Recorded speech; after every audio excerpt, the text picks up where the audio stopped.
And you, George Foreman, all of you chumps are gonna bow when I whoop him. All of you. I know you got him. I know you got him picked, but the man's in trouble. I'm gonna show you how great I am. In October of 1974, Muhammad Ali would take on George Foreman, the king of the world at the time. George Foreman, unlike any other, too strong for everyone. But it was in this battle, the Rumble of the Jungle. Ali in round one copped punishment. George Foreman, too strong, too powerful, dominating Ali, just like everyone said he would. By round two, it was more of the same. George Foreman's power, a different level. Too much for Ali, and Ali had to retreat. Everybody said, I told you so. This is how it was going to go. But by round three, we start to see cracks appear. We start to see fatigue in the man. Ali starts to talk. Ali starts to have a glimpse. People start to see that the edge is being taken off of the great man in George Foreman. By round four, things have turned. Ali starts to take the ascendance.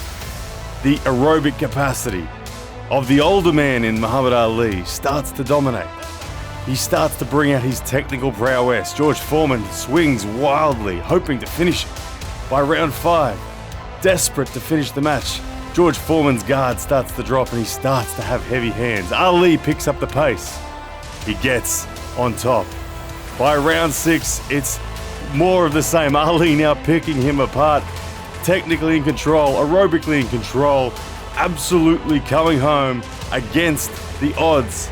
Ali enters into the final rounds of this match and does the unthinkable. Ali now in full control. Technique, strength, power. He gets the job done.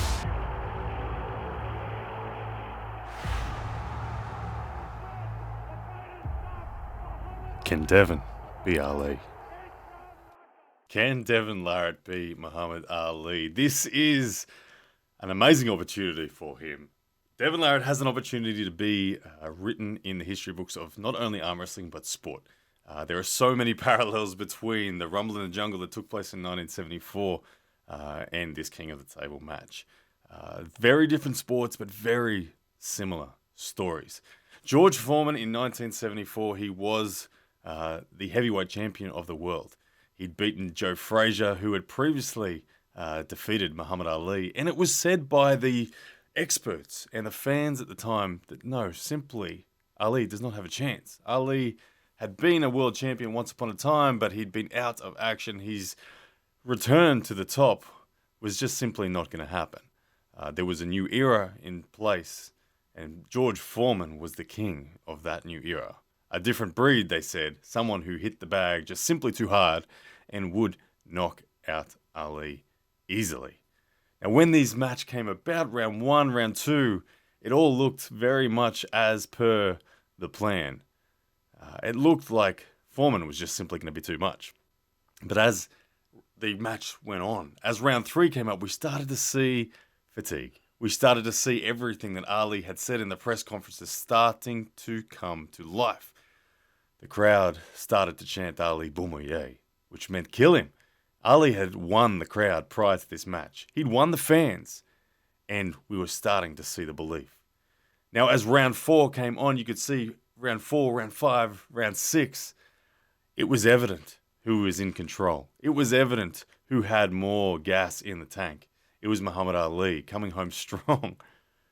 It was George Foreman running out, looking desperate, hands getting heavy.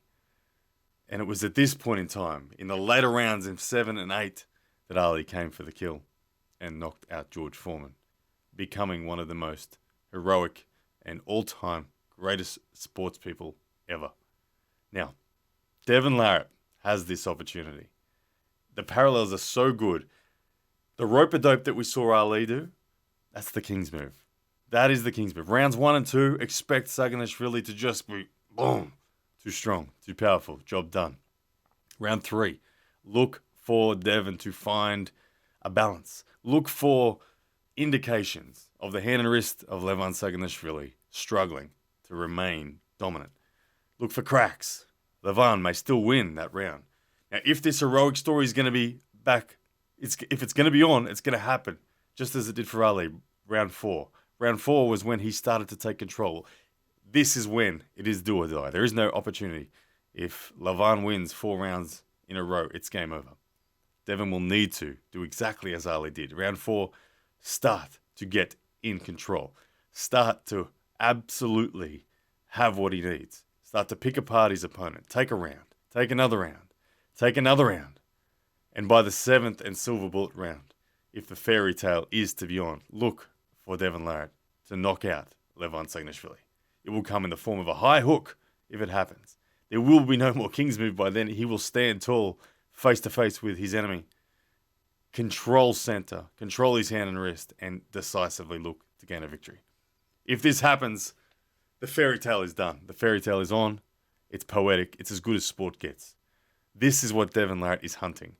Devon Larratt has the opportunity to upset the favorite, to upset everybody who says Levan is too strong, including me. Look, Levan is too strong, including me. He has that opportunity to change the sport forever, to rewrite the history books and go down in arm wrestling and sporting history as one of the best performances of all time.